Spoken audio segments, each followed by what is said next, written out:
Il est maintenant temps d'accueillir notre dernier intervenant de ce soir, révélation politique de l'année, député du Nord. Il est ici chez lui, mon camarade Fabien Roussel.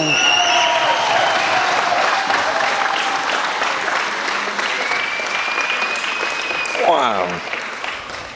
C'est vrai que ça claque. Mais il fait froid quand même. Hein. Il va pas pleuvoir demain, mais il fait froid. Merci Héloïse, merci Julien, merci à vous toutes et tous d'être venus ce soir à Onnain dans ce meeting. Merci à Xavier Joannin, le maire de Onnain, pour son accueil et à cette salle chaleureuse. Ça va nous tenir réveillés. Merci Roger, merci Stéphanie, Arash et Alexis, mon collègue de l'Assemblée nationale, d'être venus ce soir pour faire ce meeting. Vous n'êtes pas tous du Valenciennois et du Nord, j'ai bien compris, et donc merci à vous d'animer un meeting de plus dans cette bataille contre la retraite à 64 ans. Je voudrais tout de suite vous dire que de continuer de se rassembler, de continuer à tenir des meetings, de dire que d'autres choix sont possibles, eh bien c'est la force de ce pays. Le mouvement que nous vivons en ce moment est un mouvement exceptionnel, historique, que peu de générations ont connu par l'ampleur des mobilisations. Alors je voudrais vous dire, ici ce soir, que la richesse de notre pays, la beauté de notre pays, la dignité de notre pays, c'est vous toutes et vous tous qui vous rassemblez depuis des semaines. Bravo à vous pour votre mobilisation.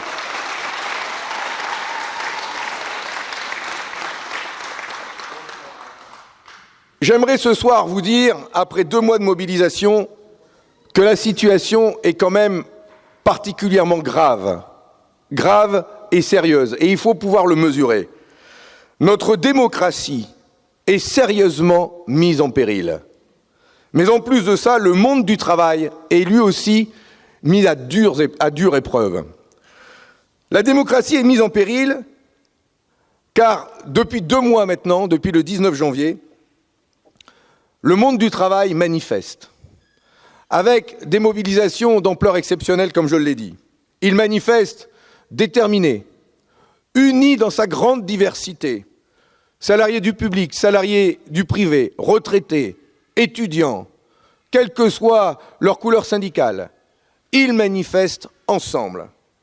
Ils manifestent pacifiquement, avec des affluences records, 3 500 000 personnes le 7 mars dernier. C'est du jamais vu. Et pourtant, le gouvernement maintient sa réforme. L'ensemble des organisations syndicales, face à cette épreuve et ce rapport de force, a décidé d'écrire au président de la République pour demander à être reçu en urgence, pour trouver une solution à cette impasse. Le président de la République leur a répondu aujourd'hui. Et une lettre méprisante, refusant de les rencontrer. Eh bien, vous voyez, on peut parler de tout ce qui se passe à l'Assemblée nationale, mais ce que vient de faire le président de la République, c'est un bras d'honneur au monde du travail. Eh bien, nous garderons la tête haute, et ce bras d'honneur, nous lui rendrons dans la rue, et nous continuerons d'être mobilisés. Et demain, à Valenciennes, nous serons nombreux à manifester avec dignité. La démocratie est mise en péril car le Parlement est lui aussi bafoué, humilié. Il y a d'abord eu ces 49-3 qui ont chauffé la salle, comme on dit, avant d'avoir cette discussion sur la réforme des retraites. Il y a ensuite eu le 47-1, cet article de la Constitution qui permet à un gouvernement de faire passer un texte dans un temps écourté, 50 jours exactement, 10 jours seulement de débat à l'Assemblée nationale. Et voilà que maintenant, au Sénat, cet après-midi même, et je voudrais saluer Michel Gréaume qui est ici pour être au meeting et pas au Sénat, mais au Sénat cet après-midi, le gouvernement a fait appel à un nouvel article, le 44-1, le 44-3, qui est un article de la Constitution qui permet au Sénat de présenter les amendements choisis par le gouvernement, et ils ont choisi 70 amendements sur les 1000 qui restaient à débattre. Ces 70 amendements sont présentés au perchoir et ne sont pas soumis au vote, et ensuite le texte est voté avec ces amendements des Républicains qui ne sont même pas soumis au vote. C'est le petit frère du 49.3 qu'ils ont utilisé pour faire passer ce texte en force au Sénat. C'est véritablement un coup de force qu'ils viennent de faire, encore une fois, dans la Chambre haute de l'Assemblée. C'est un déni de démocratie. Mais vous voyez, en faisant cela, d'abord, la droite sénatoriale, son président Gérard Larcher, ne montre pas beaucoup de courage pour cette réforme aussi importante. Mais en plus de cela, il montre une certaine fébrilité. Il montre une certaine fébrilité parce qu'il montre par là qu'ils veulent aller vite, qu'ils ne veulent pas de débat sur le fond, qu'ils ne veulent pas que l'on débatte des autres propositions que les forces de gauche et écologistes font pour montrer qu'il y a d'autres choix que d'imposer 2 ans de vie de travail supplémentaire et que nous disons que nous pouvons puiser dans les richesses de notre pays pour améliorer notre système de retraite. Ils ne veulent pas de ce débat. Et donc, ils font ce coup de force au Sénat. Eh bien, c'est une grande fébrilité. Et d'ailleurs, on l'a vu lors du vote de l'article 7 qui s'est produit au Sénat. Ils ont pu avoir le débat sur l'article 7, et l'article 7 a été voté parce que la droite est majoritaire au Sénat. Mais, malgré cette majorité au Sénat, il y a eu 25 sénateurs et sénatrices de droite et centristes qui se sont abstenus. 14 sénateurs de droite et centristes qui ont décidé de voter contre l'article 7. Ce qui montre que chez eux, il y a des doutes. Et ils commencent à sentir la pression de leurs électeurs et de leurs électrices. Ils commencent à sentir la pression du monde du travail. Ils commencent à sentir que demain, en cas d'élection, ils pourraient être mis au ban. Oui, c'est ça la vérité. Alors, ce que nous devons faire dans les jours qui viennent, demain en manifestant, mais dans les jours qui suivent, ce sera de mettre la plus grosse pression sur tous les députés, sur tous les sénateurs et sénatrices de droite et centristes, tous les parlementaires macronistes, et qu'ils sentent le vent du boulet siffler aux portes de leur permanence, qu'ils sentent la pression populaire monter contre eux, et qu'ils doutent, oui, qu'ils doutent. Et il va falloir maintenir cette pression jusqu'au bout, car la semaine prochaine, le texte sera soumis au vote des 2 assemblées.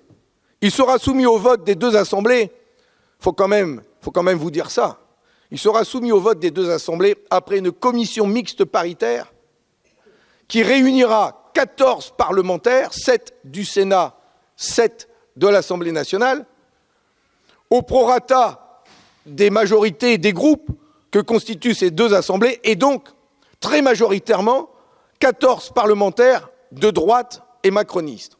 Et ce sont eux, les 14, dans une salle, à huis clos, fermée, sans public, qui vont décider ensemble les amendements qu'ils vont conserver dans cette réforme des retraites.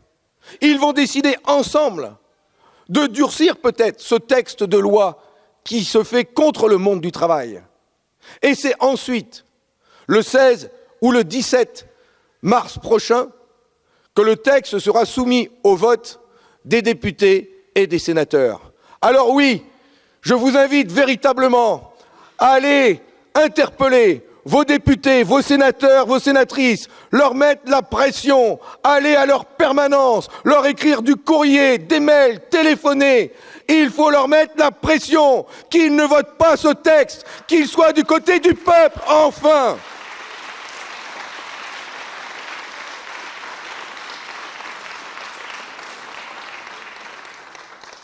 Et je voudrais d'ailleurs en profiter pour saluer l'ensemble des sénateurs et sénatrices de gauche, communistes, socialistes, écologistes, qui ont mené une bataille courageuse au Sénat, défendant pied à pied des milliers d'amendements pour montrer que d'autres choix existent. Oui, la situation est grave et sérieuse. Grave parce que, comme je viens de le dire, la démocratie est menacée dans notre pays. Mais grave et sérieuse parce que le monde du travail est aussi mis à dure épreuve, particulièrement avec cette réforme. Et d'ailleurs, on cite souvent le rapport du corps, et on parle chiffres. Mais on ferait mieux de parler des corps humains, des corps des salariés, des hommes et des femmes qui travaillent dans notre pays. Et je pense à cet instant aux 5000 ouvriers, ouvrières qui travaillent ici dans l'usine Toyota de Honin à produire des voitures à la chaîne, 7 jours sur 7, en 3/8, nuit et jour, 7 heures d'affilée, debout, avec des maladies du corps, des maladies du squelette, des maladies des muscles, qui fait qu'ils ne peuvent pas travailler jusqu'au bout. Je pense à eux, je pense à leur corps, je pense aux êtres humains d'abord, pour dire que si nous vivons plus longtemps, les corps ne peuvent pas tenir plus longtemps. Oui, le monde du travail est mis à dure épreuve avec cette réforme, mais il est mis à dure épreuve avec ce que vivent l'ensemble des salariés, des Français aujourd'hui, avec l'inflation, la hausse des prix de l'alimentation, de l'énergie, de l'essence, qui s'ajoute à celle des mutuelles, des loyers, des assurances. Et pendant ce temps-là, les salaires n'augmentent pas, les pensions n'augmentent pas, et le pouvoir d'achat baisse terriblement. C'est dur pour le monde du travail. C'est dur pour celles et ceux qui travaillent parfois durement, qui se donnent beaucoup sans compter, et qui pour autant n'arrivent pas à vivre de leur travail, et qui aujourd'hui doivent faire des choix difficiles entre se nourrir, payer le loyer, payer la facture d'électricité, supprimer des loisirs, supprimer des vacances. Oui, le monde du travail est mis à dure épreuve. Et je comprends, du coup, celles et ceux qui ont des difficultés à faire grève. Parce que poser une journée de grève, là où on n'a pas d'autre choix, je pense notamment aux enseignants qui ne peuvent plus poser une demi-journée ou quelques heures, qui sont obligés de poser leur journée de grève, et qui perdent 80-90 € pour une journée. Plus, vous gagnez plus alors. Moi j'en connais qui perdent 80-90 €. Tant mieux, tant mieux. Mais bon, mais oui. Mais quand on perd 110 € sur une journée de grève, mais vous comprenez combien c'est important dans la période difficile que nous vivons. Et d'ailleurs, je me demande s'il n'y a pas une connivence de la part du gouvernement à ne pas véritablement s'attaquer à cette inflation et à mettre la pression sur le monde du travail, sur les salariés, pour les empêcher de manifester, de faire grève, pour les forcer à rester chez eux et à aller docilement au travail.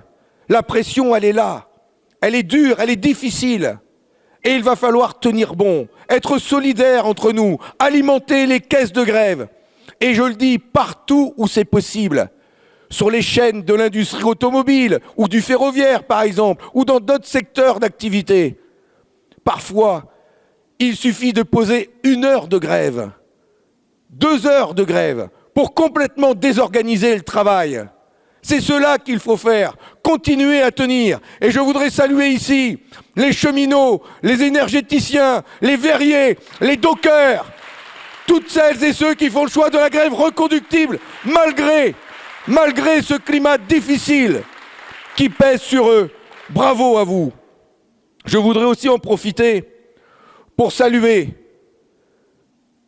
les maires, Valérie Forniez, maire de Fresnes, les maires du Valenciennois, les maires communistes, les maires de gauche, écologistes, tous ces maires solidaires de ce mouvement qui ferment leur mairie symboliquement chaque jour de manifestation.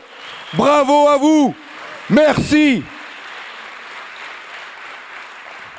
Et il y a parmi eux des élus qui ne sont même pas de gauche, qui le font parce qu'ils se mettent du côté de leurs salariés, du côté de leur population, et qu'ils le font sincèrement. Et je pense ici au maire de Vieux-Condé, qui fait le choix, à chaque manifestation, de poser les chaînes symboliquement sur sa mairie, et je voudrais le saluer.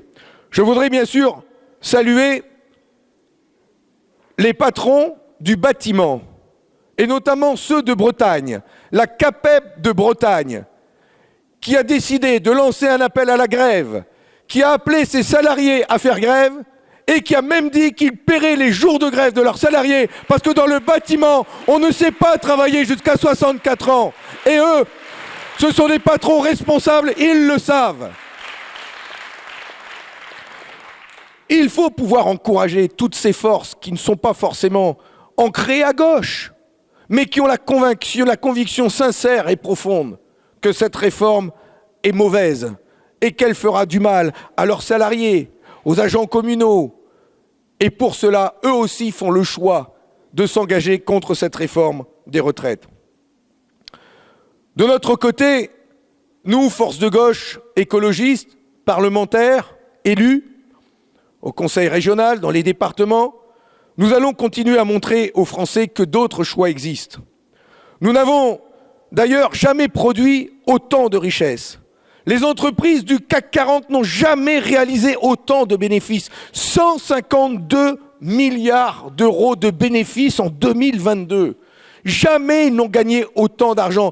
Ils seraient même en partie responsables de l'inflation que nous subissons aujourd'hui. Ils bloquent les augmentations de salaire, préférant distribuer quelques primes par-ci ou par-là. Il n'y a jamais eu autant de richesses créées dans notre pays, malgré la crise, malgré la guerre.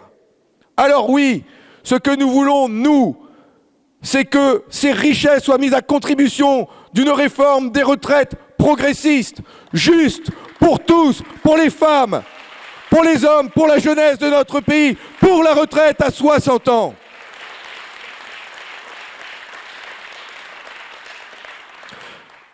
Nous, on veut de l'argent pour nos retraites, pas pour le capital, pas pour la guerre, parce que le budget des armées qui va être soumis au Parlement dans quelques semaines est un budget qui va passer de 30 milliards d'euros par an à 60 milliards d'euros par an.